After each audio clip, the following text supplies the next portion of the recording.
Let's go, everybody. Hello, and welcome back to another episode of the LA Poker Roundup. It is May 7th, 2024, and this is episode 36. I, as always, am your host, Ty Dobberton, along with my co-host, Derek Kwan. What's up, everyone? And we see we've already got a bunch of friends in the chat. Thank you so much for joining us. I love the compliment, best podcast in LA. I was gonna make a joke, but there actually are a couple other poker podcasts in LA, so that's a real compliment. Appreciate it. So today we got a fun one for you. We got, of course, as the title said, we're all pumped up about the World Series circuit coming to LA. So we will start off, as always, though, going over the final week of results from the Garden Summer Series and the event that happened at Commerce this weekend. And we got some lucky merch. It was just regular merch, but it ends up being super lucky merch. And we're also going to talk a little bit about how our weekends went. Yes, clearly this was the thing missing from Derek's Gardens play before now. He found that thing that was missing in his life. And and on that note, since that was Derek's first final table at the Gardens, I believe, he had some observations about those final tables. Maybe I was taking them for granted, all the final tables I make over there, man. But you made some good points. We're going to talk about that. It's fun to make a final table there.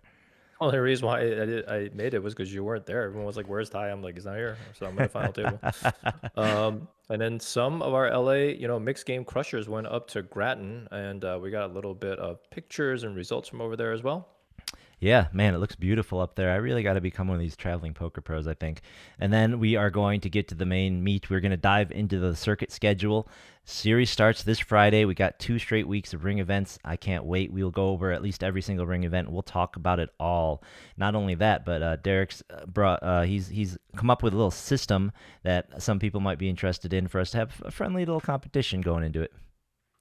And then we'll wrap this whole thing up with the weekly roundup. As always. All right, let's dive right in. So let's start our results for the weekend, taking a look over at the Commerce. So let's take a look at the Commerce Poker Pro free roll tournament. So for those of you who are wondering where I was when during the Gardens 1K this weekend, I was over here trying to be one of these guys, throwing champagne.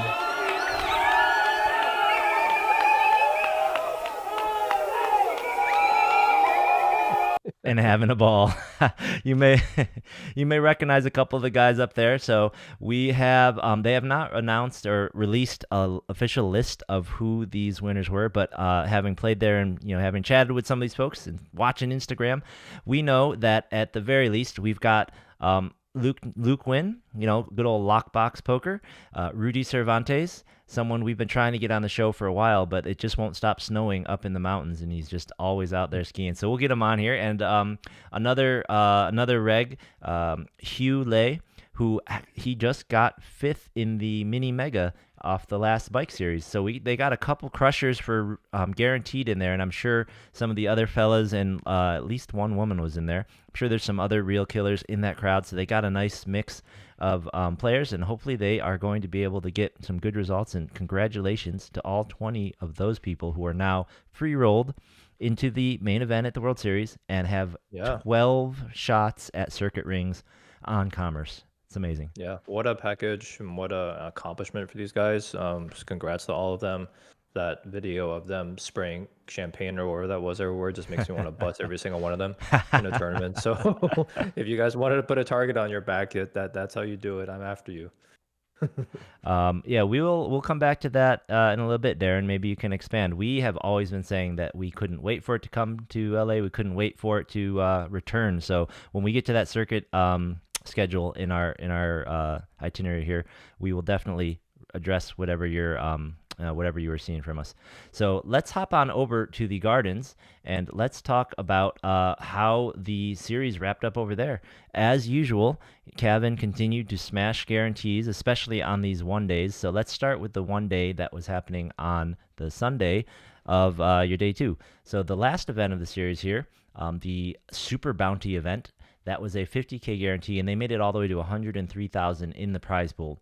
So congratulations to the winner, Bo Chen, and as number 2, who finished. Bo Chen, this is, we've mentioned his name a whole bunch of times now, and I kept saying this guy plays a little bit on the edge of spewy, like the bin win type of strategy. And you know what? He's kind of printing results a lot. I haven't gone and looked at his Henman, but I feel like we've seen him at a lot of final tables and actually a couple of wins over the last few months. Yeah, no, for sure. We've definitely read his name a couple times now. I have the feeling he's a real Gardens regular, and Mm. I think this might be is this the first time he's taken the pole position, or he's definitely been at No, these final tables, and I, I will he bring his shipped. I Hendon think up. I think he shipped something at the Commerce. But anyways, yeah, or maybe the bike. I don't remember. One of the two. Yeah, we'll take a look. And congratulations to number 2, Dave Lambertson, who got over 11K. And I don't think they're Nice, Dave. counting the mega bounty, the super bounties that they won. So there is probably more on top of that, because if you recall, that was one of those kind of the bounty multiplier. Yeah, multipliers. Yep. Yeah, yeah. So these guys getting up there, and with that many people, there were probably a lot of bounties to get. So if they made it to 100,000 in the prize pool, they had probably a good 30 bounties to be won by the people in the money. So I got to think they got a bunch. So congratulations, those two. Way to go. I'm jealous of all you guys who got those trophies. And then let's head on over to the main event, though, the one that we were all watching all weekend. We were watching the results because take a look at this good-looking final table. Look at these guys. They came in dressed, coordinated outfits. We have our man Jesse in there. We had our co-host Derek.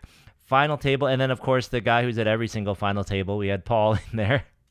Unbelievable, man.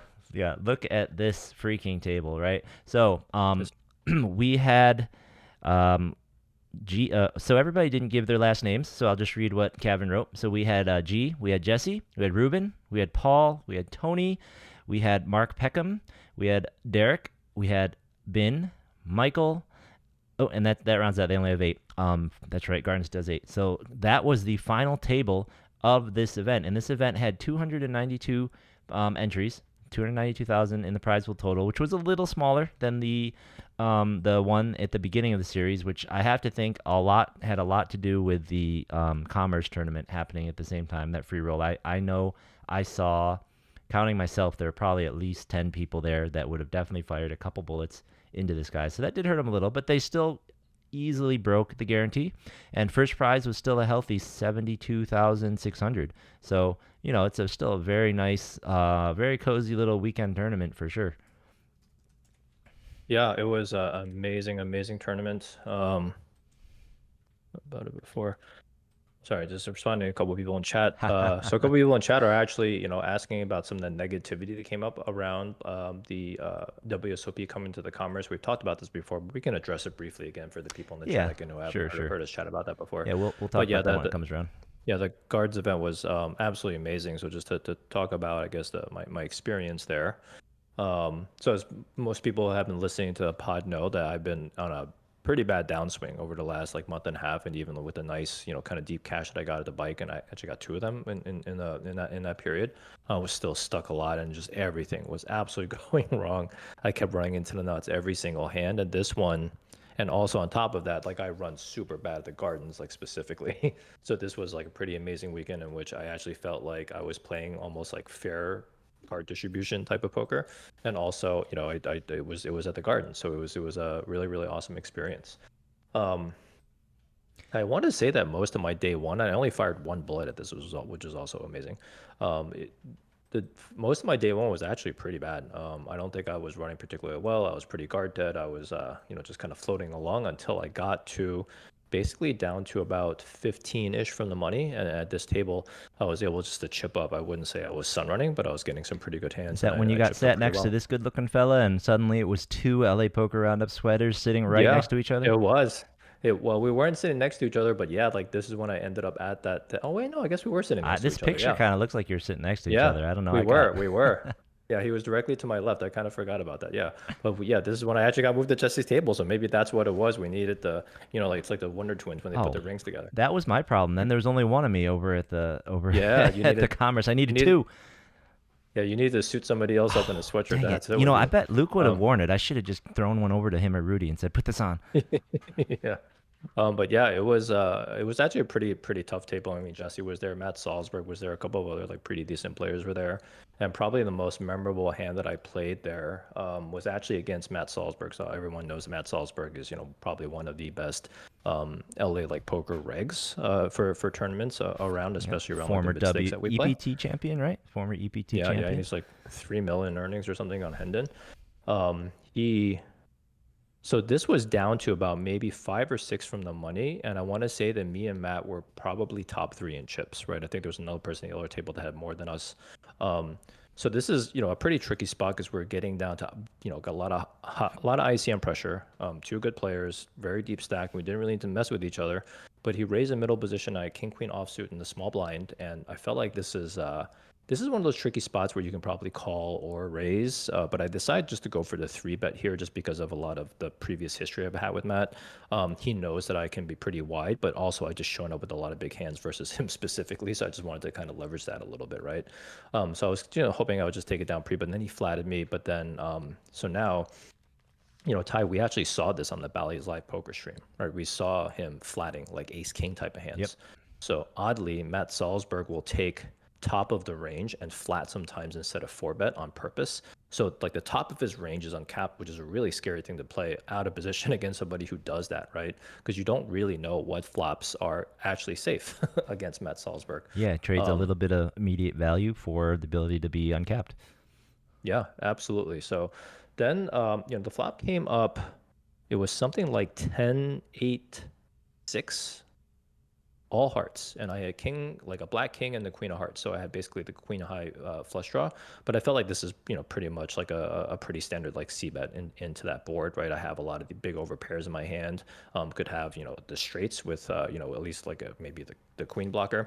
But again, I have to proceed cautiously, right? Because he can totally have freaking like ace king of hearts, ace of hearts, king of X, whatever it is, right? So he has all these kind of nutted, flush type of hands. So I bet out about half pot. I sized it up a little bit here, and then he called. So then I'm starting to worry a little bit. The turn comes, kind of a lowish like 4 of hearts, right? Which basically brought in the queen high flush for me. Now, this was actually a really tough decision for me because, again, because of his uncapped range, he could have the ace of hearts, he could have the king of hearts. But I felt like, I just maybe had to take one more stab and try to take this down from him. So then I bet again. It was like maybe like 60% pot. I didn't kind of go all the way up to 80. And then he called again. And now I was just like, oh man, this is like bad news, right? Because he can totally flat the ace of hearts behind. He doesn't necessarily have to raise me and put me in a tough spot on the river. The river came up blank. It was like a 2 of spades. And I kind of really was not sure what to do here.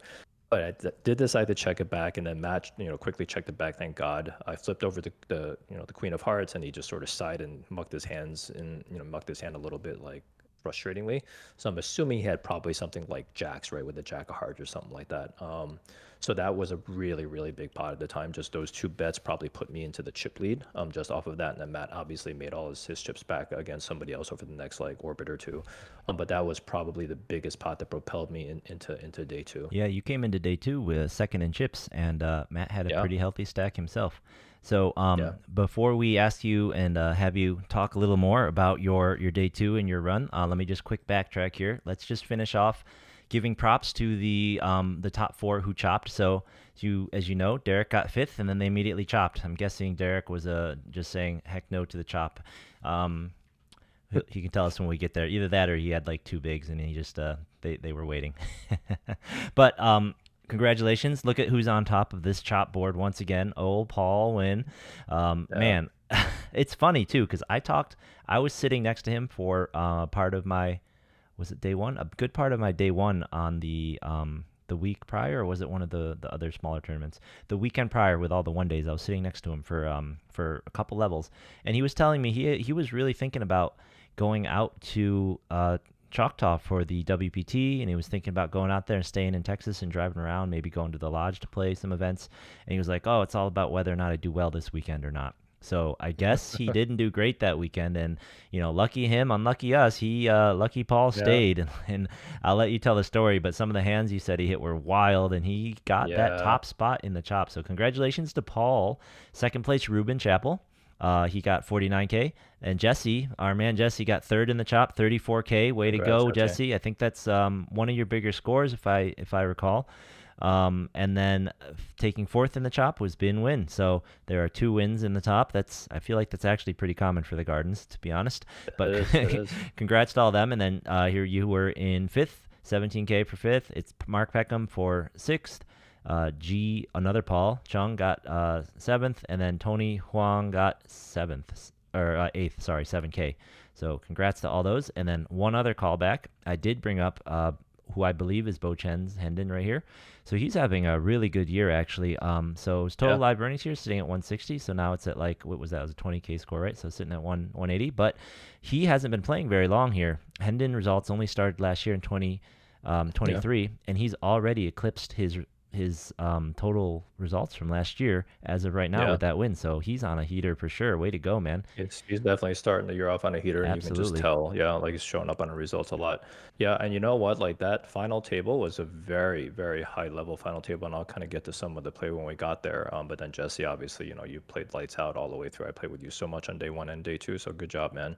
Um, yeah, so rolling into day two, actually, I think I was texting you, and I told you this basically. I was card dead for the first like 2 hours. Oh yeah, Nothing happened. yeah, Yeah, and then my tell everyone how you got out of your card deadness throughout the days. yeah. So basically, like I was just break even almost all the way through until we got down. I mean, the nice thing was we actually started out with only 28 players on day two. It was a pretty small field day two, and I loved it. I actually absolutely loved it because we were in a high ICM pressure right away, and I feel like I kind of thrive in those situations. So I really like that a lot. Um, but as we got down to about 20 players, this crazy hand happened that Jesse was in, and Jesse was actually very fortunate to not bust in this hand. So Jesse raised in middle position, and Jesse's obviously not a nit, but then from very early position, especially in kind of the scenarios that we're in with the chip stacks or where they were, and then Jesse had like Paul to act behind him, me to act also. I felt like he was probably playing a little bit tighter. So then this is a very, very strong hand that he's raising from early position. This player in the small blind, who is also actually a very solid player. I hadn't put in that many hours with him, but I can tell from his bet sizing and sort of like the way that he's kind of, betting on specific like board textures and his position and his ranges. He was a good player. He shipped, I think, around 15 big blinds. And I looked down at pocket jacks, and this is also, we had two time banks in play at the time. And this is actually not an easy spot for me, right? Because again of Jesse's perceived strong range, the small blind, who's also a solid player, who will also have a strong range, and I'm pretty sure he also knows the situation with Jesse. This puts Jacks in a pretty tough spot. So I burned one time bank, and then I realized, like, you know what? I can't ever really fold jacks here. Like, this is just not a hand that I can fold in this situation. And we talked about this so much before. We are playing for podium finishes. That's the Hmm. whole purpose of playing tournaments, right? You do not want to just sit there min cashing. So this is about as good a spot as you're going to get, like Yeah, late in a tournament. and Yeah, absolutely. If you want to pause, I just put the payouts up. I mean, how many people were left at that point? 20. 20. So yeah, the payout Yeah, for 20th is 3,300. 15th through 20th, 3,300. yeah, First place, 72. So if you yeah, 19 places you have to survive to get to 72,000, whereas right. right now it's 33. The next four pay jumps are all $1,000. So, Right. You got to take those risks. So I did call it off, and then here's what happened: is that Jesse didn't do anything wrong. He was just kind of like thinking about it, and his hand kind of like covering his cards. And then I think in sort of the chaos of the situation, everything that was going on, the small blind flipped over his cards before Jesse folded, and he showed the ace jack offsuit, and then Jesse was like, oh man. So now he's thinking about it, and obviously the small blind didn't mean it. I can tell he's not the type of player that does that, and he was just sort of like just messed up in the moment. So Jesse tanked probably for, I don't know, I think he burned a time bank himself before he ended up folding, and he said he folded ace king, which was crazy yeah, well, because he was like, well, he ace has is an dead. ace. You obviously have a pair, so Yep. I'm not going to go with it. And basically, I ended up winning the hand. No ace, no king, no jack. Oh, well, I mean, obviously, I had the jack, so none of those hit the board, and I ended up winning a pretty big pot. But Jesse probably, and he actually told me he probably would have called if that guy didn't flip over ace Yeah. jack, and I would have been chip leader, right? So that was a crazy, crazy spot. It's weird how often things like that happen in live poker that Yeah, affect everything. I mean, it's literally it's just wild how often something small like that, and right, it's like you said, you would have been chip leader. Jesse might have been out. Like right. instead he gets third, and it's like Yeah, it's just because right. this guy wasn't paying attention and flipped his hand over because he It didn't was realize Jesse was crazy. still in. Like it happens Yeah. so often. Crazy spot. It's just like butterfly effect, you know what I mean? Yeah. Um, and yeah, and then after that, I went absolutely card dead all the way through the final table. Like the only like memorable hand that I had, like the biggest hand I felt like I had was Ace 10 offsuit, which I jammed in the big blind at the final table and took it down. Well, and But like also otherwise, right after I texted you, of course. Oh yeah, I had aces. I got aces Yeah, he one time, forgets and it about was the like a aces. C bet fold, right? Yeah. But then that was it. Like those only those two hands and a couple of small pairs. So I was really card dead and fighting for my life all the way through. But I'll talk about one hand from Mr. Paul Wynn, right? Yeah. But this is just indicative of how he plays. Like he is, especially late. I don't know how many of you have played Paul Wynn on a like a day two, day three, late in the tournament. This guy dials up his aggression 1,000,000%, and it is very, very tough to play with him when you are trying to play ICM, and he is just like fireballing like left and right. He yeah, he busted this player out like out of another nasty hand. But basically, here's what happened: is he raised in late position. That player that busted with the ace jack, who's that solid player, was actually had a lot of chips at this time before he lost his crazy hand. Um, he three bet out of the small blind, which is a humongous, humongous hand. I think. I think he's got a huge hand here. I ended up folding.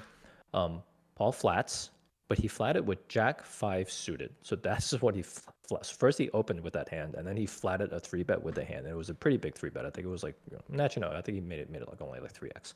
So he flatted with Jack 5 suited. The flop came like Ace 5 3 with like two of something, like two hearts. This player leads out for about a third pot, and then Paul ships with second pair. Right, this is just insane. Like the unpaired hands are such a small part of this person's range. He snaps it off with kings. They were both top 5 or top 6 in chips, so it was a humongous freaking pot. The turn was a 3, which paired the board. So now the jack is dead. So now he's only drawing to 2 outs. We found out after the hand that Jesse had 5-4, so he had a 1 outer. He spikes to 5 and wins this humongous pot, but that put him in the chip lead. It went up to like 1.5 or something at the time. I think Ruben was chip leading, and then Paul took the chip lead from Ruben, literally on this hand, which is what led this guy to get short and get it in with ace jack a couple of hands later. But like that was it's a very typical Paul hand where he will take that exact same line with freaking aces and kings. You know what I mean? And ace king. And the thing is, like, it's just you kind of don't know where you are with him. And I want to say that I take a lot of time trying to think about how to respond to him and exploit him. But he's a tough player, man. It's not surprising that he's going deep in so many tournaments. Yeah, I've seen some of the other guys who do well, some of the other kind of like super long time regs, like the other Paul, right, Paul Chowderson, and Yeah, some of the other folks like that. I've seen them kind of do these similar lines where they play pretty solid, they play pretty, what seem like standard, except maybe their bets are a little bigger, they're a little more old school, yeah, right? But then yeah, they'll also just slam it in there, like instead of a regular, even like if a normal C bet would be like, oh, this is a good spot to bet third pot, right?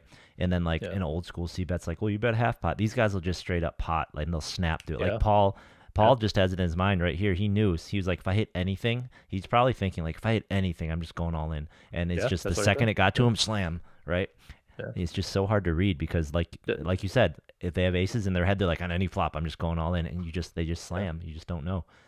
The other thing about him too is his raise sizing is huge. Yeah. It's usually 3 to 5 Mm-hmm. x pre, Yep. and then he will pot it every time. And when I say pot sounds like ooh pot, right? But when you're playing a day two, Mm-hmm. and the average stack is like 22 bigs, right?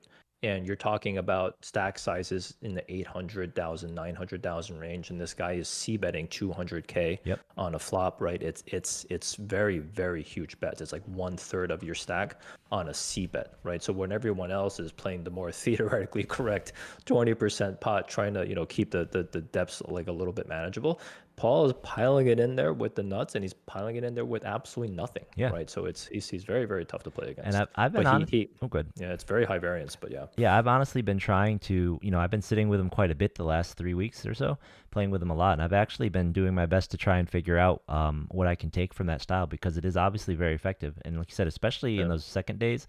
And I really think that, I personally really think it's effective against the people who don't make those day twos as often, right? It's Yeah. really effective against people who are kind of just to have a strategy of I'm protecting my stack, right? So if Yeah. you can pick out the right spots, that's great. Now, like you said, it's really risky. I believe it was in the opening 1K, I knocked him out near the end of day one because of him doing something like that, Yes, because he will do it, and yep, he will live because and die by the yep, sword. Yeah. I flopped a set in a multi-way pot, and when he got to him, he was just like this hand. He just slammed it in there for like over half his stack against Right. four people, and I had the set. So, and Yeah. he had to call with his top pair, and he was out, but he left himself no Yeah. room to maneuver. Yeah. So He's but like it kind of works until it doesn't work. But for luckily for him, it seems like it hasn't yeah, not been working right for a couple of months for him. yep. So yeah, if once you have the experience that he has, you think Yeah. you got to think he can tell more often than not when he's going to get into trouble, right? So I'm gonna say even though I didn't recognize a lot of the names on day two, everyone was playing like pretty well. I felt like, and then even getting down to the final two when we got down there, it took us probably like an hour to an hour and a half to get down to from 9 to 8 people. It was really crazy, and there was like people that kept like kind of swapping short stacks back and forth a little bit. But again, I was like pretty card dead all the way through. I was able to really maneuver my way to I honestly was pulling every single trick and knowledge out of my hat on how to play short stack and how to play ICM, to how to manage my stack to get to fifth. And then I felt like I maybe punted it off at the end. Like Paul was playing obviously like crazy blind versus blind situation. He limped in. I called the king at the flop, came up king 8-5, and I had 8-6 offsuit. He bet like, his crazy like 80% pot bet, which was basically like half my stack at that point because I was a short stack. So I decided I was just gonna go with it and just went all in with the eight with second pair, and he snapped with like king deuce or king four, whatever he had, and I yep. busted from the tournament. Um, but yeah, it was an unbelievable experience, and I guess we didn't even talk about how the final table. So there was a tweet about it. I know you want to pull that up, Yeah, Ty. yep, we'll do. Here it is. Yep. So final tables at the Gardens are unique to LA, but they really shouldn't be, right? Yeah. I mean, basically, well, I guess it's just a whole wall of text, so maybe I could just describe what Yeah. happened. Basically, like when I was playing the final table, there was like a huge rail around us, basically like cheering on hands, talking about the hands. There was so much chatter, people kind of trying to see what was going on, right? And other people coming from the other tournament and walking over towards rail and looking. And you don't really get that as much from the bike and the Commerce because the bike has their thing in the corner. And then I don't know why. I mean, I feel like maybe one of the things was this final table.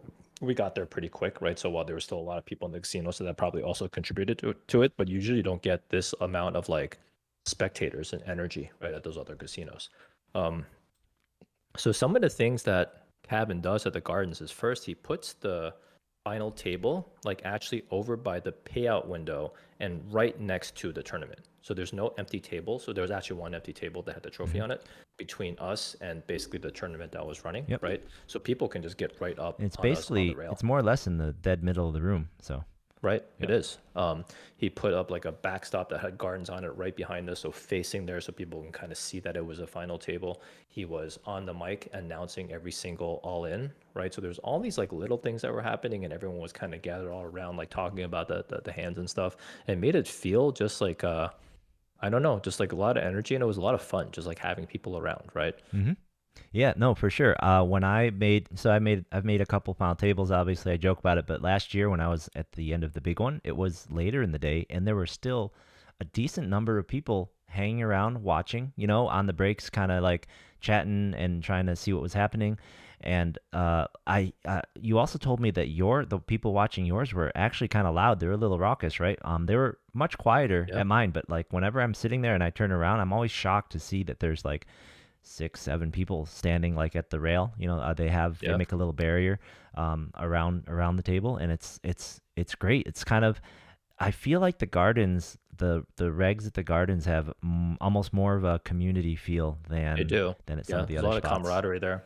They're like rooting on like Ben. I think it was like a very very popular player. I think most of them. I'd actually joked with him at one point. I looked over him and I was like, all these people here for you?" And he's like, "No, no, they're here for you." And I was like, "Oh man, this is your whole rail." And then actually Nicole was there and she was like, "Hey, no, we're here for you, Derek. We're here for the roundup." So Yeah. that was kind of nice. But yeah, there was just a lot of like just talking and kind of chatter behind me, and it didn't bother me. It didn't bother me that people were behind me. I was just even when I was trying to vlog, right, I was trying to like just protect my cards, make sure people couldn't see it or anything. But it was fantastic, right? So congrats. I mean, obviously, just constant kudos to Kevin for all he does there. But very, very well set up final table and really promoted just engagement right from Yep. spectators. Yeah, and using the mic and everything, and we have, and also I don't know if you noticed, but Jesse's probably gone now. But see you, Jesse. Have a great time down there. We're really sad you're not going to be able to play these circuit events. Didn't know you Yeah, were going to be Jesse, I can't gone. believe it. And Yeah. we have the Queens of Poker saying, that I'm going from the name that she loves the way Kevin does it, and it is nerve wracking. And for sure, when there's a big Yeah. hand and he comes over and says, hold on," and then he starts announcing, "We have this. Here's what's going on. All right, here's the flop." It's just like he does when he did the WPT. If you watch the WPT Yeah. coverage, he did the exact same thing there. He's really trying to bring that kind of big tournament feel to all the final tables, which is just great because that's really the way it should Yeah. feel. It's really special to make a big final table or even on a regular 1 day final table, and it's really not something that happens often, and it should be something you can have a lot of fun with.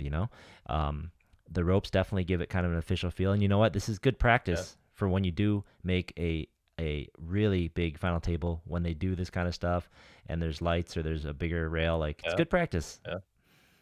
Yeah, and also, when you're on a TV streaming final table, that's a whole other set of things to worry about like where to put your cards, and because they either have a camera or like the little like glass thing on the thing, you have to like position your chips in a certain way and then put the cards a certain way, and it's like sometimes the RFID cards are not only hard to pick up, but they have very big like numbers and letters on it, right? So then Mm. you're trying to be careful like showing it. There's all the and then there's like mics, so it's just like a whole lot of different things happening. But yeah, like this is good practice. And the nerve-wracking part I kind of get, but just I think it's important to dissociate what's happening at the poker table, because what you're doing is you're playing your cards, playing your opponents, betting your chips. None of that changes, right? Like that is just like static and like the thing. And then there's all these other things going around you. So basically you have to tune that stuff out like a professional athlete does, right? 'Cause that's what you are. You are a professional. Like I don't care if you're an amateur, but when you're at the table, you're a professional and you act like a professional. So you gotta just like zone out all that other stuff, right? Yeah, But yeah, it was an unbelievable experience. yeah, and for the circuit events, I believe we were told that at least 3 of the events are going to be live streamed. So those final tables will be just like you Yeah, described. You have some extra eyeballs, some extra pressure, so it's good practice there. And get yeah, ready to. I'm actually really excited. I hope that they stream more than just the final table, and we get a chance to get out there to yeah, try and get some LA local players on the map and in front of the camera. So yeah. That'd be awesome. And Scala, yeah, 100% in the chat. Action clock. Every freaking major card room needs to have action clocks for day twos and yeah. final tables. It's just such a huge difference. Yep, and bringing it out before the bubbles, that's huge. It's all amazing. Yeah, So great. yeah. All right, so Derek had a big, big weekend. I hope this gets you out of the hole for the Gardens, at least on the year, if not lifetime, but close. Nope. Close, maybe? Close? Nope. Nope. Nope. Nope. No? Well, it was more than halfway out of the hole for Okay. this year. Well, that's a good start. So It's a yeah. good start because there's gonna be Memorial Day tournament, he told us, right? And there's gonna be a fall special, SoCal special, so you got time. You got time. We can build on this. I hope that wasn't my one hit wonder at the No, Gardens, but no. we'll see what Imagine happens. if there were 2 LA Poker Roundup hoodies in there, and you guys final True. tabled. Imagine when there's 3 or 4. We Hopefully are we'll have gonna 20. have over half of a final table in the Yeah. hoodie So by the by end the of the way, year. so like going back and talking about those hoodies, like no, actually we're gonna yeah, okay. No, go ahead. This is Talking the about those time. I hoodies. got it. I got it all Yeah. queued up. Yeah, so talking about the hoodies, this is when this was actually the first weekend that we got the hoodies, and then Jesse got a hoodie. I was wearing my hoodie, and I was kind of joking around that it was lucky hoodies, right? Because we had gotten to that same table together. We both made day two, so I was like, oh, these are lucky sweatshirts. But then we actually ended up both making the final table, right? We're the only 2 people in the room with LA Poker Roundup sweatshirts, and we made it all the way to the final table. Oh, actually, no, there was another guy, Paul, but so actually a guy named Paul. Thanks again, Paul, for your support. He bought a sweatshirt the night before, but unfortunately, he decided not to wear it. So I think that was probably Oh the well, mistake. He should yeah, have just, that's it right he should, there. yeah, he should have just worn the sweatshirt. He would have made the final table too. Absolutely. But, but yeah, so the 2 of us made the final table. So it's now. I wanted to wear the black one for this weekend, but now because I'm so freaking superstitious, I think I need to maybe keep riding the gray one. No, I'm not sure. that's good because I'm gonna wear the black one this weekend because Okay. I also wore the gray hoodie this weekend, and you're not the only one that made a final table this weekend. I'll have you know. So Okay. so let me tell you real quick about my weekend. It was a little more laid back. So Since I was going to play in the Commerce free roll, I couldn't really play any of the fun stuff going on down at the Gardens because the day twos were the same. So I was taking it easy, and I decided to go down to the Saturday tournament at Lucky Lady, just 150 buy-in, 10K guarantee type of deal. And I managed to somehow survive through the hyper turbo levels that come later in that event to finish in ninth. So I final tabled that guy for a small Nice. profit there, and spent a little time playing in the cash room in the back. The Lucky Lady cash room is pretty nice. It feels more like a I don't know, like a Vegas card room or something. You can Yeah. get some food comped, like they have a player's menu you can order for free. The drinks are more or less comped. The way they do it, I guess, is they have people that are kind of hosts, and the hosts can do things outside of what the casino would do. I'm guessing the hosts just buy a bunch of drinks and snacks, and they'll give you the drinks for free, and then they probably get some other money that they're using. I don't know. Point is, it's very cozy for the players. Nice. And they run. I guess that's where DGAF runs his other stream. He's got some other Yeah, stream yeah. going on these days over there. So they got people over there. They got action. So that was Saturday. Final tabled that guy. I did not have the hoodie yet, but they came in. You guys made day two. So Derek met me over at Commerce before on his way to the Gardens. Dropped off the hoodies. I donned mine, and I got to work in the poker in the Commerce sponsored pro tournament. Now, I was doing pretty well at first. It's got off to a slow start, and I'll tell you what, the way the tournament itself got off to kind of a rocky start. Um, they told us that Reg was going to open at 11, and the tournament started at 12. So I got there early, got there at like 10:30 because I was, with these free rolls, the registration tends to be a Yeah. disaster. And I'll tell you Yeah. what, I was impressed with the registration in that it was already open when I got there. So it opened Nice. before 11. So that was great. The line to get in there wasn't that bad, but the line was very long and consistent all the way through probably 1:30 or so. I was looking Mm. out the door into the hallway there, and I could still see the line going out all the way past 1:30. So they were still kind of restricted at two people at the window at a time. So that's always been kind of a problem at Commerce, right? It seems like they can't have more than one or two people doing registration, which is annoying. When Yeah. Kevin has had Three. their bigger one events, yeah, they had three. I think they might have even had four. Like they had all windows open for the beginning of Reg. I was really worried Yeah. some of these one day events were gonna have a really long line because for some of their dailies, you get there on a Saturday right on time. That line goes all the way to the door, but they were prepared. They opened up the windows, and that's a thing that I'd really like Commerce needs to do for this coming weekend. So hopefully they do that. Yeah. But we got underway. They started not too late. It was within 10 minutes of the 12 starting time, not a big deal. But the weird thing was, right at the end of level one, we're still playing level one. The some of the execs or management at Commerce got up on the stage and started giving speeches, and Huh. it was extremely strange. I don't know why, but they started giving speeches at that time, and the PA system was not very high quality, or the person was maybe too close to the mic because it was very muffled, and couldn't quite Huh. understand them. And we were all playing. Like the best time to give a speech to poker players is when you're about to start and you're not dealing yet, and they're all Yeah. getting annoyed at you, but they can't leave because you're about to deal, right? Or like on a break or something. Yeah. Yeah, Yeah. or that could have been a little better too, right? As you come back from break. But while we're Yeah. playing, we're not going to pay attention, Right. right? Not at all. So they gave some speeches, and then they put on a video with Jack Effel. I couldn't understand it at all. The speakers that the speech came out of were different speakers, and they were really hard to hear. And the video ended with "So shuffle up and deal."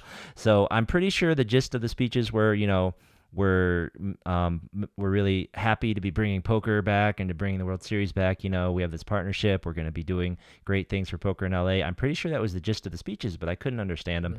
and so that was really unfortunate. And then we had another break right after level one. I believe it was to get Uh, more people registered, but like registration was open that's until the end of level nine or to the beginning of level yeah. nine.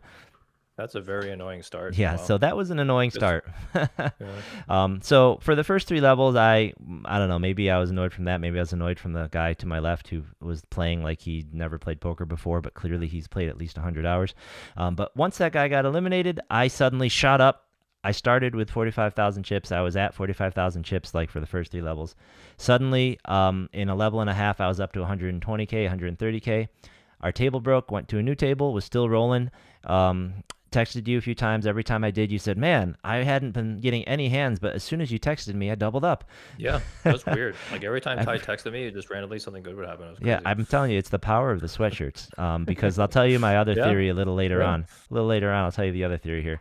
So yeah, so I'm up, I'm doing great. I've got like 240k. I'm like at 3 or 4 times chip average, and we go on break at like the 4k level, and that's level 11 or 12 or so. So where it's like level 11 or 12, I'm doing great. We go on break, and they grab me to do a quick interview because we've commentated. They know my face. We do a quick interview. Break ends. I come back, and then over the course of the next 40 minutes, I double up every short stack in sight. Short Oh my stacks, God. like everyone's jamming like 7 8 big blinds on me. I'm in the big blind every time with like ace jack, with like pocket pair, with something. I'm just giving away 30 40 grand here and there. I'm in the big blind. I go flush over flush with this guy. I lose like half my stack. I'm just like, what is happening? I'm just like, every single hand I'm just getting wrecked, and I'm out. And then I think this was right around the time you busted. So I'm either I got Jeff Platt Huh. interview cursed, or as soon as you busted, like all of the lucky link we had just broke, and it just like it ran out, Mm. you know. So I don't know what it was, but something happened there because the wheels just came off hard. But it's all right. It was a fun event. It was really cool event. The speeches would have been nice if we could have heard them and they were a little early, but I do like that the theme of Yeah. them, the theme of them was probably what we're talking about. Let's talk about Maybe they're making just trying poker to. great, right? Maybe they're just trying to work out the kinks. But I mean, you know what? It's this is like the odd thing, right? And obviously, I'm so excited that WSOP is coming and Commerce is trying super hard. But like, if anybody has attended the World Series of Poker, they have, and even the WPT does it the same. Basically, it's like when after the first break, before the level starts, they take up your first 5 minutes and don't start the clock and do whatever they need to do with announcements or showing you a video or whatever the heck it is, right? So just do what they do. You know what I mean? Like it's like people have solved it for you already. Yeah. And I did see a group of like 5 or 6 dudes walking around with GG Productions written, like GG, and then on the Mm. back production staff on their back. Oh yeah, I mean they I should don't know. think they were the ones working with the PA. Uh, I think they were walking around scouting things out, and I believe that as we were told when we were talking with the Live at Commerce guys, that they very well might be building new streaming tables for the circuit event. mm, So I have a I see. feeling they were looking around trying to figure out what tech stuff they're going to be setting up and how they're going to do all Mm. that. That would be my guess. But Maybe they're gonna put some pike out tables up there again. oh man, I hope not. I did get a look at the high stakes cash area and whatnot. Basically, they moved those high stakes table from the area down at the bottom of the stairs, so they've moved back into the main poker room. Yeah. They put little dividers up to separate it from the rest of that part of the poker room, and now that room, the area where it was, that's now all purely table games.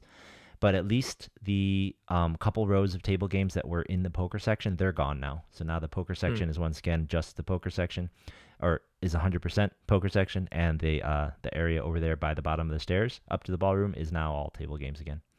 Did you actually go in the high limit area in the section? I just peeked over the wall, but Yeah. they were just just more tables and whatnot. It Mm. wasn't Yeah. much. I do think I Uh, bumped into Kenny Tran on my way out though. Yeah, I saw him. Also saw him at Gardens, Yeah. I think. Yeah. Yeah, I mean like that it just seemed like they boxed off a section that was there already, and that section is obviously down by the gallery or whatever Yep. that is, right? Where they were putting us in that awful corner. It's kind of awkward lighting, a little bit loud, but maybe having it sectioned off, and if they, I don't know, like redid the carpets and the stuff, maybe, I don't know. Maybe Yeah. that's a little bit better. Yep, we'll see. We will see what they've got in store. We can ask them maybe this Friday. Slight foreshadowing, but Yeah, we'll be there early, so maybe we can just walk in there and check it out. yeah, or something, or maybe we can get a tour or something. Yeah. So let's take a quick trip, like some of our local mixed game players did, up north. And before we do, let's throw a congratulations over towards this guy, Mr. Ari Engel, who we see Unbelievable, at all man. of our mixed tournaments here at Commerce and the Bike. So Ari gets himself a Run Good ring, I believe. Yep, Run Good. So he gets a Run Good ring as if he needed more trophies. So that was in the horse event. This guy, unbelievable, man. He just wins everything. Yeah. It's just insane. And it looks like Norman Chad also plays these Run Good events Yeah. because he is a big fan. big fan of the Graton Poker Room.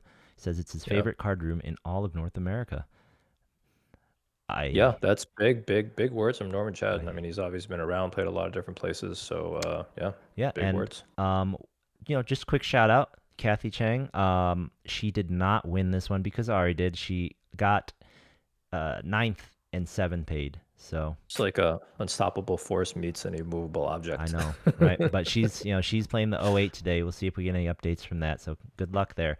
So yeah, on the Groton Poker Room though, we did have another person, our other local mixed game grinder killer, Adam. Your buddy Adam was up there taking And pictures of the place goodness. for us. Yeah, he texted me a couple of pictures of Graton, Yep, and place looks amazing. I man. can see why Norman. This is one of Norman Chad's favorite rooms. Hey, look at that. That's just unbelievable looking. That's Um, so cool. They've got up there on their stage, yes, man. If they so could do that at modern. Yeah. Commerce, I'll love it. If they put a couple feature And tables up on our stage with lighting like that, and look at the spacing between the tables. Like all our tables are all on top of each other. I understand that's like, basically the way the cameras are positioned, so you can't do anything about it. But yeah, it's just yep. Yeah, it very looks like a nice. beautiful spot up there for sure. It looks beautiful. I'd love to go on up there. Like I said, I really want to get up to Thunder Valley and play with those WPTs they have, or maybe some of their circuits. Yeah. That'll probably go there first, but then this place definitely looks cool. I mean, look at that. They even have like this place is set up with rigging on the ceiling for stuff. Like they're all ready to Yeah. go. This is great. One of the problems with the Commerce is probably the lighting. I feel like if the lighting gets a refresh, it would probably make everything a bit better. It just feels very fluorescent in there. Yeah. I haven't actually ever looked up to see what the lighting looks like, but that's just kind of my, when you kind of look at this, it just feels like breathing fresh air or something. Yeah, I don't know. right. I mean, lighting is just so important. Um, Yeah. yeah, as we're in LA as film people and production people, right? It's all about the Yeah. lighting. All right, so yeah, hopefully one of our folks gets their hands on a ring and keeps Ari from winning that mixed game. They're doing a player of the series type mixed game trophy thing, so hopefully Adam can get some points from him, maybe get in the running for that. Yeah. Good luck to Adam and Kathy and obviously Ari. I don't know if you need it, but out there, you're all awesome, amazing mixed game players. So hope you all ship something and come back with lots of money. Yeah. So Jay Cheng is asking if the live stream will be covering all the days of the main event. I imagine you're talking about the circuit here, and I believe they will be covering all those days. So what we know is that they will definitely be covering the main event and the Tournament of Champions, and I believe they will be covering one or two other events as well. My guess would maybe be like the high roller, probably any events that are the most likely to have kind of the poker celebrities playing. That would be my guess as to the events that they're going to try and cover. But yeah, and they said it would be more than just the final table. So hopefully all days, but if nothing else, maybe just day 2 and 3, something like that. But Yeah. for Yeah. sure, GG is coming all out to try and make its presence known here. So this is great for us. It's great for LA. It's great for Commerce. So let's move on to that circuit event. So just to very quickly recap, I guess for Darren, you are right. When that was announced, we weren't upset with it. We love this, but the poker community as a whole, especially the LA regs, they were very upset about it for a lot of understandable reasons. To summarize quickly, I'll just tell you the main points I think are valid. Were the World Series had led everyone to believe it was going to be at the Tournament Champions was going to be Oh, at. sorry, Ty. I Oh, think you said LA regs, so you mean like oh, I'm all the sorry, out the of the towners? Vegas regs, the Vegas regs. Sorry. Yeah, Vegas Yep. regs. Yeah, out of No, towners. LA Yeah, regs, obviously, we like this. The Vegas regs yeah. are the We ones we most love we upset. love it here. Yeah, Yeah. sorry about that. So the complaints were about the Tournament of Champions being put here at Commerce, and the World Series had led everyone to believe that it was going to be in Vegas again, like it was last year. Now, in years past, it wasn't at Vegas; it was at some other circuit location, Cherokee, for instance. But the announcement was very close, like a month and a half ago or a month ago, that it was here, which was pretty short notice when you thought it was going to be in Vegas. So that's annoying.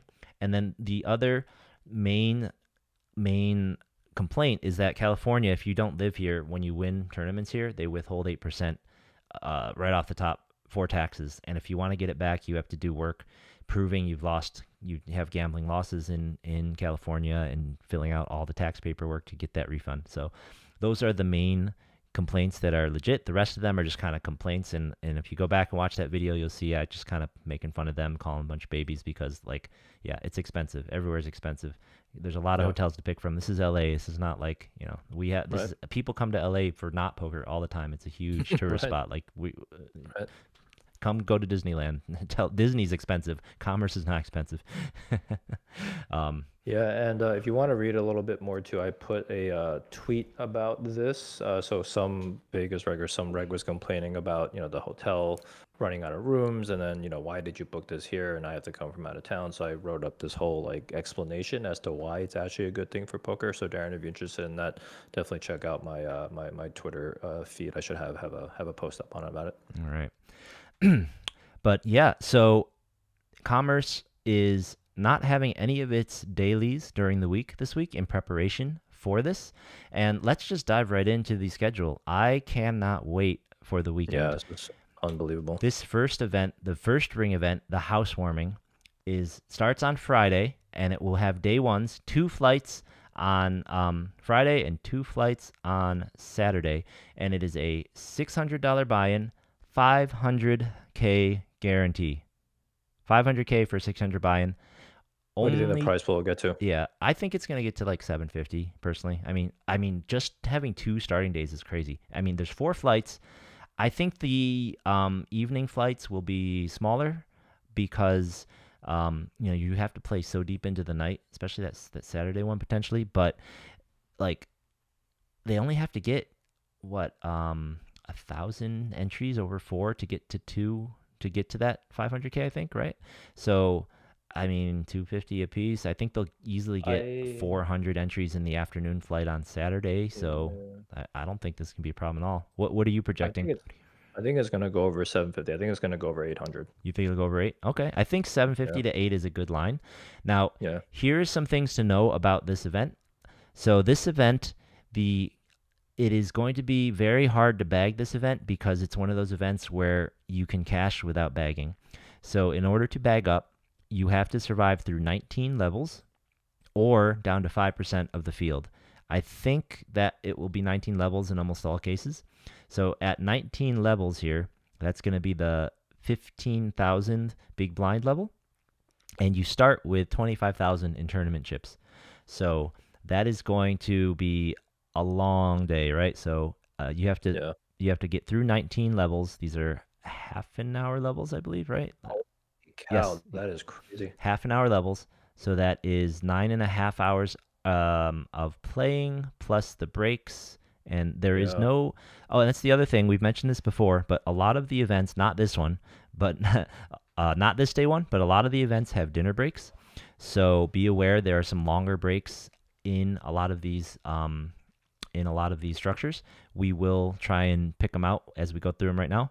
But so that's 9.5 hours plus all the breaks over 19 hours. That's probably going to be another hour and a half of breaks, right? So let's say it's another hour and a half of breaks. That is like 11 hours of play, right? So you've got to get through 11 hours of play. I think 7 or 8% of the field will bag, and I'm not Wait a sure. minute. Oop. What time is the afternoon flight? 4 p.m. 4. That's why I'm thinking those will be a little smaller because that won't end until like 3. You'll be bagging at 2:30 or 3, I think. Jeez. Yeah. But there's only 4 flights. So, I will play in the Friday afternoon flight if I bust because, you only get 4 shots. I will not want to play the Saturday afternoon flight, but you know me, I will if I have to. Yeah, so I forget. Do you know if 15% caching is like standard for circuit events and bracelet events, or is it because I they don't definitely list? know It's not listed. it's definitely higher at World Series in the summer in Vegas, but I don't know about circuit events. I feel like they actually bump it up specifically for the World Series of Poker, and especially for like the main and some of the bigger events. But like I don't know what the standard is. Yeah. So if it'll either be 15 or 12.5% probably for caching, and then you're probably gonna have to make it till 7 or 8% left, through those 19 levels. So very possible to almost half the people who cache day one won't bag is what I'm getting at. So that is the trick, but that's how you're gonna get this many entries, right? That's how we're gonna get done in a single day too with 40-minute levels, I believe it was, right? Gonna be a dogfight. I'm looking forward to battling with all of you, Yep, absolutely. especially for this. This one is, yeah, it's gonna Yep. be tough. So that day two is on Sunday. Also on Sunday, there is the first of two seniors events. So event number 2 is a 10 a.m. start time for a seniors event, age 50 and up. Now, Derek said he can play in the bracelet event this summer. I don't think you can play yet, though, right? You can't play in this to get your ring. No, I can. You can? Oh, you're in? I missed your birthday, man? Yeah, it was April. Oh, geez. My bad, my bad. Oh yeah, no worries.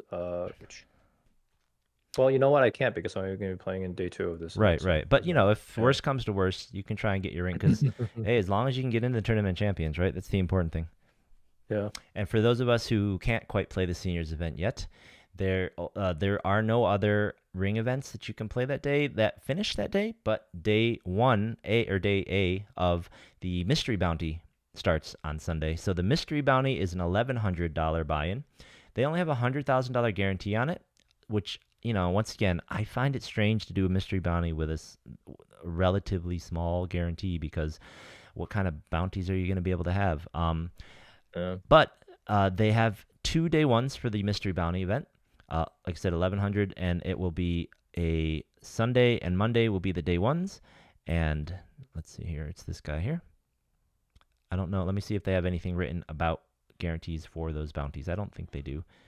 The day one will play down to 15% of the field for the mystery bounty, and on day 2, the bounties come into play, and there will be an extended break after level 6 on flight A and after level 9 of flight B. That is a half hour. So it's not quite a dinner break. It's kind of like, like a lunch break, I guess. So you get 30-minute break in the day ones of this guy. And registration will be open until level 10. Interesting. So that is It's how. really interesting this pattern that we're seeing about these mystery bounties kind of getting pushed out into Sunday, Mondays, smaller guarantees. Very strange because mystery bounties I feel like are still as popular as they were before. So yeah, I don't know. Don't Yeah, know. I don't quite get it. I feel like I feel like in my mind, mystery bounties that are huge and that have a huge big bounty are popular, whether that's Mm, 100K or a million, even yeah, 50K if the buy-in's small enough. But I just don't think small mystery bounties are that exciting. I mean, 100K yeah, guarantee on a 1100 buy-in, it's only 100 people. Like, right. whoop-de-doo, right? Like, It why is even a make it a one. bounty? I mean, it is a 1K, which is I guess kind of nice, but yeah, it's strange. Yep. So I'd, that's, I- I'd, I'd love to get access to data, you know what I mean? Because yeah. I just want to know what's going on because everyone's like moving it in this way. We got a question from Blade in chat about what about the cash survivor tournaments? So I think those are just Yep. survivors, right? Yep, they're just survivors. Those are not ring events. So I'm skipping over the ring events. I'm The skipping non-ring over the events. non-ring events because, Yeah. time. But all that information, of course, is in the schedule here. And then they also, almost every day of the week, they have a 7 p.m. nightly deep stack. It's turbo. Those are $200 entries. The cash survivors, I think they kind of want to treat these cash survivors sort of as satellites into the other events, honestly, until it's time to have like actual satellites into the main event, right? So I think that's kind of how they want to view these. But yeah, there's a Survivor at 2 p.m. on Friday and Saturday and Sunday. Or Sunday it's at 1 p.m. But they have these cash survivors almost every single day, right around 1 or 2. Yeah, yep. So getting back to the schedule, that finishes up on Tuesday. And then on Monday, the other events on Monday, they will be starting the PLO, which is one of 2 mixed game ring events. They have only 2, unfortunately, for our mixed game players. So at 4 p.m., the PLO event starts, and that is a $600 buy in, and its day 2 is on Tuesday as well. And then on Tuesday, the Monster Stack starts. So that's another multi day event with 2 flights. So it's a $400 buy in, $150,000 guarantee, and the Monster Stack starts at 11 for Tuesday and Wednesday day ones. So I hate missing stuff like this, but I'm not gonna have an option really. yeah, we can't take all the days off, right? Yeah, Um, but it's gonna be a nice event. I think it's definitely gonna break the 150, even though it's Tuesday and Wednesday, because everyone's going to be in town ring hunting. I'm pretty sure many people in LA are going to be taking off to go ring hunting. We don't, for people who haven't played ring events in LA, there is just a completely different energy about it. And you see so many new faces from people just coming from all over to ring hunt. So I think that's going to be also another big one midweek. Yep, I will definitely be keeping an eye on the turnout, and I will be doing some math on my vacation time to see if I can find a way to Yeah. get over there for one of these things. I wasn't going to, but since the day one's on Sunday, I might play the Mystery Bounty Day one just for the because you can win a ring by doing it. And Yeah. maybe, and then if I day two, I'll have to take the day off. So for the monster Rings, stack, man. yeah, it's the ring. It's that ticket to the tournament champions, man. Yeah. So the monster stack will also be one of those ones that's kind of difficult to bag. All these flights will play 24 levels or down to 5% What? of the Are you field on day kidding? one. So they start at 11 a.m. There is 24 levels. They're all a half an hour piece. And there's an hour break after level 12. All So right. I mean, 11. everyone get your exercise in, get your workouts in, eat healthy, rolling into this because you're gonna need your energy for these days. Yeah, you can register until, let's see here. Where's the registration? You can register until level 13. So you can register, and that's after the 60-minute break. So that's after 7 hours. So actually, you can register for this thing until 8 p.m. Or no, Yeah. wait, I'm sorry, 7 8 until 7 p.m. So it starts Oh, at that's 11. actually kind of nice. You can So I register could until play. then. Yeah. What is the day two? Um, so day two. Well, hold on. Just so you know, if you do register at the very last second at 7 p.m., you will only be coming in with 10 big blinds because you start with Oh, 40,000 in chips, and the level 13 is a 4,000 big blind. But you can do it. You can register them. Um, and the yeah. day two is at Monster Stack. Day two is on Thursday at noon. So that is how that guy works. So maybe I won't have to take the whole day off if I wanted to fire a day one. I would just have to take like half a day off because I could still register. Even if I register in level 7, that's 40 big blinds, and that's 3 hours after the start. So I could get there at 2 o'clock, and I'd be able to. If I get there at 2 o'clock, I can still have 40 Yeah. big blinds. Maybe I could get some play in there. So I will consider that kind of stuff. However, 24 levels is a long time to play. You'd be playing down to 5% of the field. So quick math, 12, that's 13 hours. So this will be bagging up at midnight plus. So midnight plus the other breaks. There's a break probably every Yeah. 4 levels. 24 levels is 6 breaks, so 2 hours minus one. So yeah, so it's actually going to bag up at 1:45 in the morning. Tough. Sounds tough. Yeah, it will be a grind. So if you're trying to, it won't be the most efficient way to get a ring. Right. Honestly, I think the mystery bounty right now and is one of the easiest slash best ways, and the seniors event because that's a 1 day event. Those are probably the best Yeah. ones so far that we're seeing as Yeah. far as numbers. The next event then is on Wednesday at 4 p.m. This actually might even be the best one. So Wednesday at 4 p.m. there is a $400 buy-in single day ring event. That one might actually be the best one that I've read off so far. So instead of the monster stack, maybe let's take off Mm. early to come play that. I mean, we're trying to get rings here, people. Yeah, actually, one of the very first final tables, I final table with Sammy, and maybe one of the first tournaments I played with Sammy was a 1 day ring event at the bike. Hmm. And I think Sammy finished like, actually, did he win that one? I think he won that one. Yeah, and I think I ended up busting like eighth or seventh there, but yeah, it was those 1 day ring events. They play a little bit fast. Players play Yep. a little bit crazy, as is to be expected. But yeah, These you are can get a ring 20-minute in one levels. day. 20-minute Yeah, levels and 20,000 in starting chips. And you start at 1-2, so you start with 100 big blinds and 20-minute levels. So they are much faster. It's a turbo, but it's $400, and you could get a ring. You can get your ticket to the tournament champions. yeah. Tournament champion is nice, but that ring, man, I cherish, Oh yeah, cherish, I cherish my one ring, and I would love to add more to the collection. I absolutely want to have it for the trophy. Like being able to say you've won one of all these different events or a number of them, like just Yeah. It's just so much bragging rights, so much cred. Yeah. For sure. All right, and then Thursday, May 16th is when the main event kicks off. This is Oh, when that's it's the going big to get one. really busy So here. excited. Yep, I think this is when everyone's going to be flying in, when all the regs will be here. I bet we'll see all our local pros coming in. We'll be seeing Maria. I bet Maria Ho will probably be in here. We'll probably see old Ryan. I bet Ryan Tusick won't be able to resist this guy. We'll see, Yeah. Mr. Hastings will probably roll on in here. Everybody will be in for this guy. Thursday, the main event starts. Flight A. So these are 11 a.m. start times, and they have 3 starting days. So Thursday, Friday, and Saturday, 11 a.m. $1,700 buy-in, 1 million guarantee. I think this gets to 2 million easily. Yeah. 2 million for sure. $2 million, 1,700 guarantee for this main event. Throughout the day there will be one-day ring events. So if you bust the flight and then you're hanging around, there are those 4 p.m. one-day ring events. So I will definitely hope I don't have to play those, but I will fire those trying to get that ticket as well. And aside from that, there are just some satellites, Cash, Landmark, Mega, No Limit. So looks like they're using Landmark instead of Milestone, but I believe they work the same way as the Milestone satellites. And Yep. then they have their nightly deep stack as usual at that 7 p.m. time. But those are not. Yep. Pretty spicy schedule. Here's gonna be a pretty full room. Yeah, those are Um, very dense. These days around the main event are extremely dense. yeah. But obviously this is the big one here.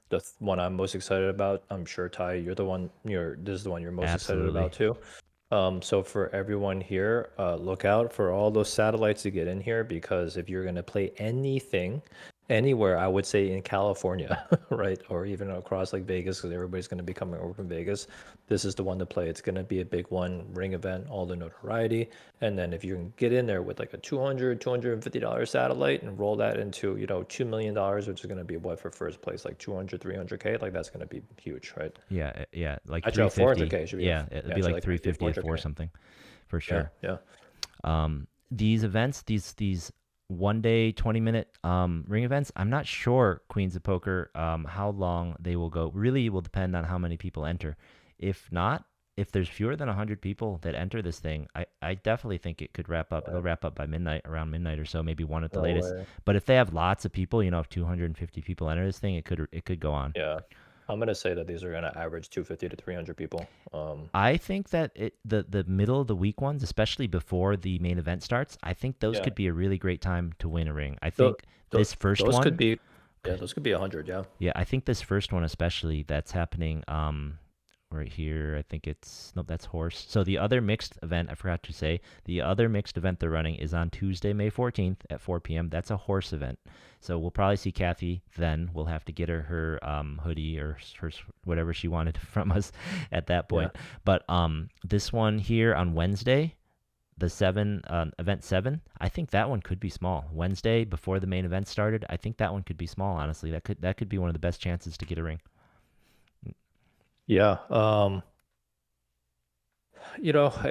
I guess it's all relative and maybe subjective about how easy it is because you're obviously going to be playing in a field of absolute landmines. This is not the type of tournaments where you can be like mega patient. You can be patient, but not mega patient because it's going to move a little bit quickly.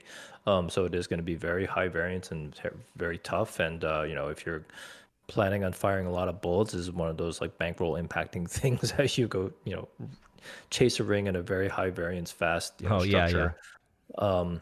But yeah, overall, like maybe it is a little bit easier than try to crack the ring in the main event or something. Right. So not great value, but highest chance. So highest chance of getting a ring like 2%, right? Yeah, As opposed to right, like a right. third of a Yes, percent in the housewarming, right? So that's true. Yeah, definitely have your budget ready. For a big series, just like the Real World Series. Make sure you have your budget ready. Make sure you look at the schedule. You make a plan. yeah, Try to stick to it, right? Don't be degens like us and fire yep, everything just because we're gonna have some stupid bet going that we'll talk about in a minute.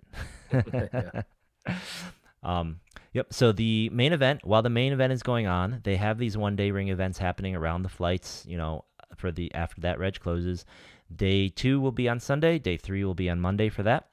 On Sunday, they will have another seniors event. So there you go, Derek. If somehow you don't find yourself in day 2, you can try the seniors event there. There's another one going on 10 a.m. Sunday, May 19th. And then they will also be having a 2-day.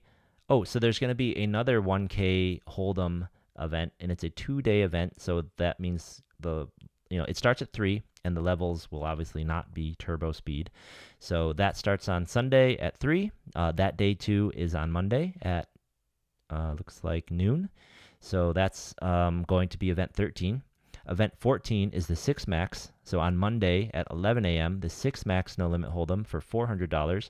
That's a 1-day event, so that could be another good one if you're a 6 max player to get a ring. I wish I could play that. Every time there's a 6 max event in LA, it's on Monday. Yeah, So it's always like in the morning on a Monday. Yeah. exactly, every time. And then they have another one of their 1-day ring events happening at 3 p.m. on that Monday.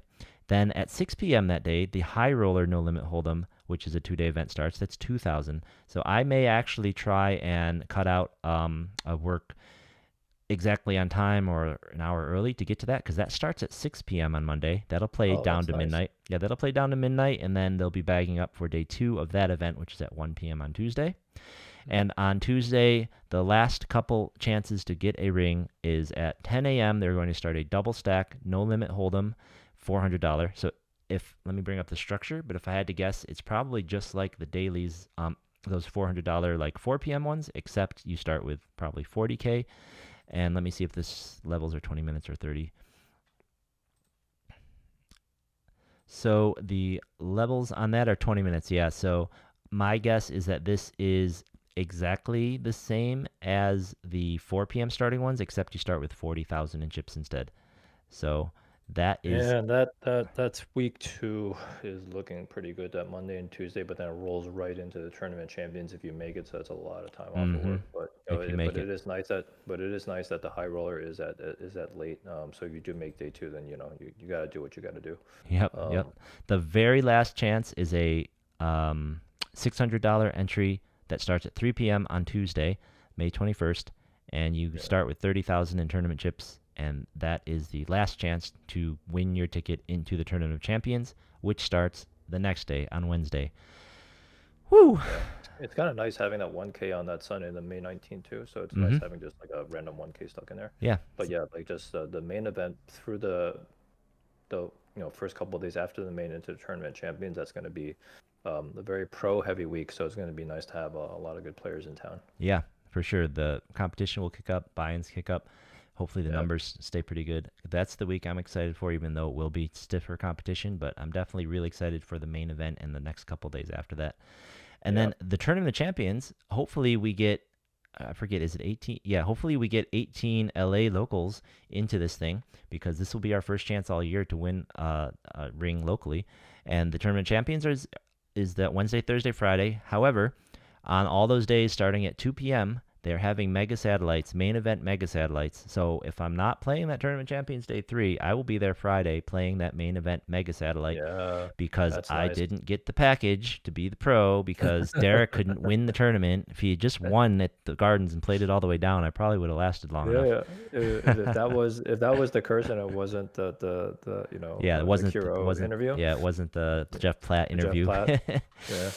Yeah. But yeah, like we don't often get the World Series of Poker main event 10K satellites in town, so this is awesome too. That's going to be here. So lots of great stuff to play. All right. So I did mention a little bit. We had been teasing it. If you watched us do commentary at the Live at Commerce, we talked about the possibility of doing some sort of wager here on the circuit. So what Derek has done is he looked at a couple different point systems out there, and he came up with this little system here.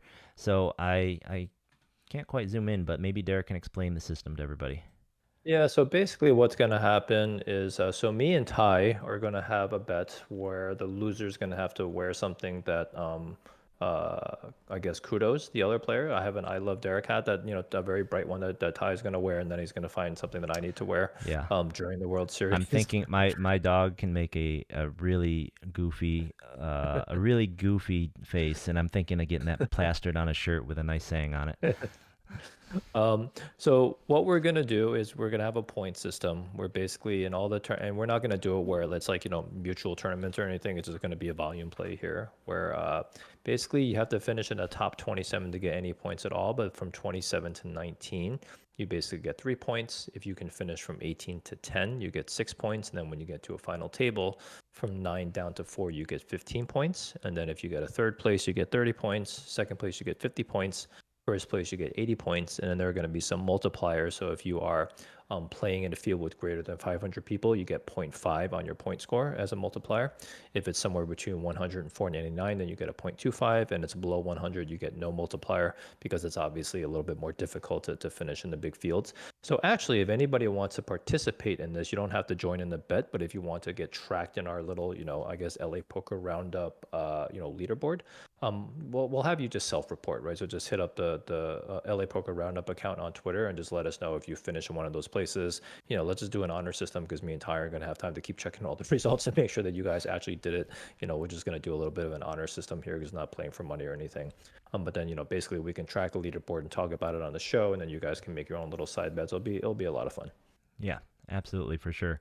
And when we kick off this thing, Derek and I are actually going to start the first event a little bit more tired than maybe we usually would because we have some business to attend to. We are out there working for you guys, and also, man, this is exciting. We are going to be going down into the conference rooms of Commerce before the event, and we will be interviewing Jack Effel, and we will be interviewing Ty Stewart, and we'll be interviewing two of the, I believe, like the operations manager and the marketing and events manager or director of Commerce. Yeah, yeah, yeah. This is going to be amazing. So Commerce helped set this up. So I think some of you may have seen me tweeting about the press conference that they had like a couple of weeks ago where WSOP was there, and I actually got to meet Jack and Ty. One of the coordinators there, her name is Nabila, who has been fantastic, by the way. She set up some time with me, and I got to meet them. And then afterwards, Nabila actually got them to come on our podcast. So this is going to be fantastic, huge opportunity for us. Thank you to the Commerce, thank you for the WSOP. But yeah, that's going to be a pretty fun Friday morning. We're going to ask some good questions, learn a lot of stuff about WSOP and the Commerce, and what's going on. So make sure you're tuning in. We're not 100% sure if we will be live streaming it that morning, Friday morning, or if we'll be uploading the interview later on that night. So keep your eyes peeled. We'll let you know, and look forward to that. And if you have any burning questions, hit us up on Twitter. Make sure you respond to the posts that we've been posting. We'll do our best to. We won't have a ton of time to talk to these guys, but we'll do our best. All right. Well, we've sure talked about a lot of what's happening this weekend, but let's make it formal. I think it's time for the roundup.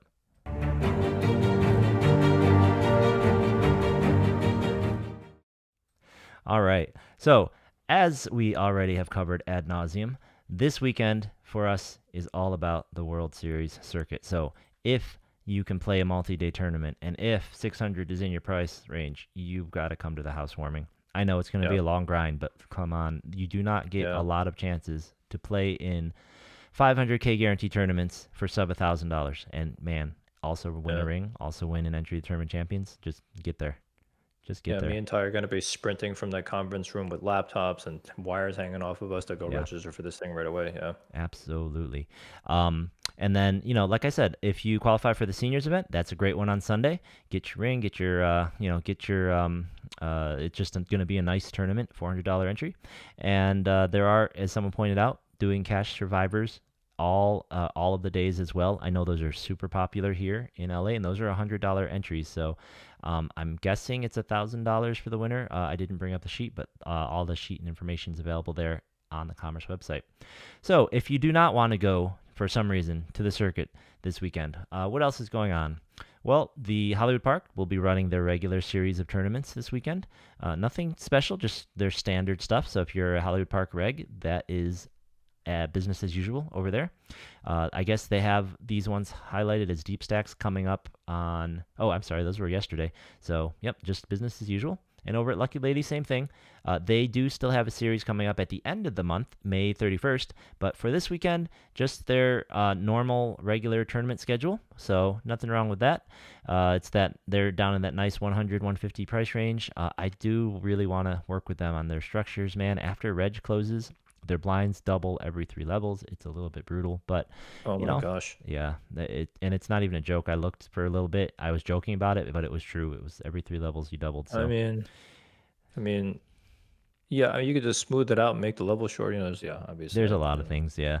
But yeah, it's right. still it's fun. It's good value. It's cheap. And Yeah, and then of course, since the Gardens series will be over, they will be back to their daily schedule, and we all know the Gardens dailies always kill it. So if your price range is falls right in there, that's the great place to go. I recommend that highly. And that, I believe, is all that's really happening in tournaments here in LA this weekend. So, all yeah. that being said, we'll see you at the Commerce. We'll see you at the Yeah. series, at the circuit. I'm Um, very sure that you should be at the Commerce if you're playing anything at all. And again, as we mentioned before, this is a huge event for us in the LA poker community, by the way. Like, we've been asking for this, and had concerns about the poker operators not committing to poker.